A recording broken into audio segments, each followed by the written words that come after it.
এদিকে ঈদ উদযাপনে বাড়ি যাচ্ছেন লাখ লাখ কর্মজীবী মানুষ। এতে বিভিন্ন মহাসড়কে যাত্রী ও যানবাহনের চাপ বেড়েছে। পরিস্থিতি স্বাভাবিক রাখতে কাজ করছে পুলিশ সহ বিভিন্ন আইন শৃঙ্খলা রক্ষাকারী বাহিনীর সদস্যরা। সংবাদদাতাদের পাঠানো তথ্যচিত্রে লামি আক্তারের প্রতিবেদন। ঈদ উদযাপনে রাজধানী ছেড়ে বাড়ি ফিরছে মানুষ, তাই মহাসড়কগুলোতে গাড়ির চাপ বেড়েছে। মুন্সিগঞ্জে বঙ্গবন্ধু এক্সপ্রেসওয়ে ও পদ্মা সেতুতে স্বাভাবিক সময়ের মতোই যানবাহন চলাচল করছে।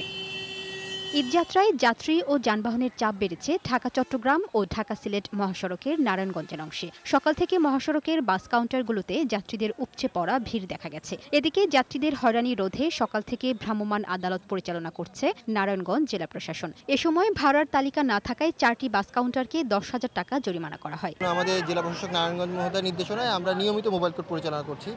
তারই ধারাবাহিকতায় আজকে আমরা এই সাইনবোর্ড মোড়ে বিভিন্ন বাস কাউন্টারে ঘুরেছি। সেখানে যাত্রীদের সাথে কথা বলেছি, তাদের থেকে কোনো অতিরিক্ত ভাড়া নেওয়া হচ্ছে কিনা সেই বিষয়ে আমরা খোঁজখবর নিয়েছি। যেখানে আমরা দেখেছি ভাড়া অতিরিক্ত নেওয়া হচ্ছে, সেখানে গিয়ে আমরা জরিমানা করেছি। কুমিল্লার দাউদকান্দির মেঘনা গোমতি সেতুর টোল প্লাজা থেকে 14 গ্রামের পদুয়া পর্যন্ত কোথাও যানজট নেই বলে জানিয়েছেন হাইওয়ে পুলিশ। এছাড়া দাউদকান্দির গৌরীপুর, ইলিয়টগঞ্জ, মাধাইয়া, চান্দিনা, নিমসার, কুমিল্লা ক্যান্টনমেন্ট, 14 গ্রাম, আমজাদের বাজার, চিউড়া সহ অন্যান্য বাসস্ট্যান্ডগুলোতে যানবাহনের চাপ থাকলেও যানজট নেই।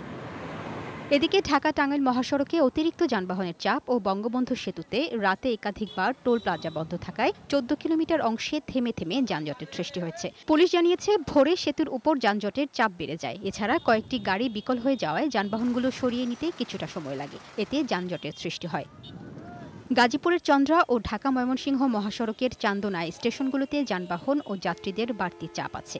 বাড়তি ভাড়ার চাপ এবং যানবাহন স্বল্পতার জন্য অনেকেই ঝুঁকি নিয়ে পিকআপ ভ্যান, খোলা ছাদের ট্রাক এবং বাসের ছাদে গন্তব্যে ছুটছেন। মহাসড়কের নিরাপত্তা ও শৃঙ্খলা রক্ষায় জেলা, হাইওয়ে ও জিএমপি পুলিশ একযোগে কাজ করছে। এখন পর্যন্ত আমাদের পরিস্থিতি ভালো আছে, কোথাও কোনো যানজট নেই। পরিস্থিতি নিয়ন্ত্রণে আমাদের পুলিশ মাঠে আছে এবং কাজ করে যাচ্ছে। বৃষ্টি হলেও যাতে আমরা বিশেষ ব্যবস্থা রেখেছি, যাতে আমাদের বিকল্পভাবে আমাদের কাজ করতে পারে। মানিকগঞ্জের পাটুরিয়া ঘাটে ঈদে ঘরমুখ যাত্রীদের ভিড় বেড়েছে। বিআইডব্লিউটিসির পাটুরিয়াগামী ঘাটের ব্যবস্থাপক আব্দুস সালাম জানান, ঘাটে ঘরে ফেরা মানুষের চাপ বাড়লেও ভোগান্তি ছাড়াই পাটুরিয়া থেকে লঞ্চ ও ফেরিতে পার হয়ে যাত্রীরা দৌলতদিয়া প্রান্তে আসছেন।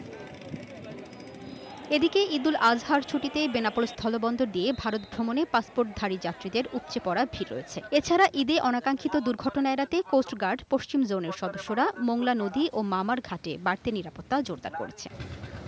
ডেস্ক রিপোর্ট, বৈশাখী সংবাদ।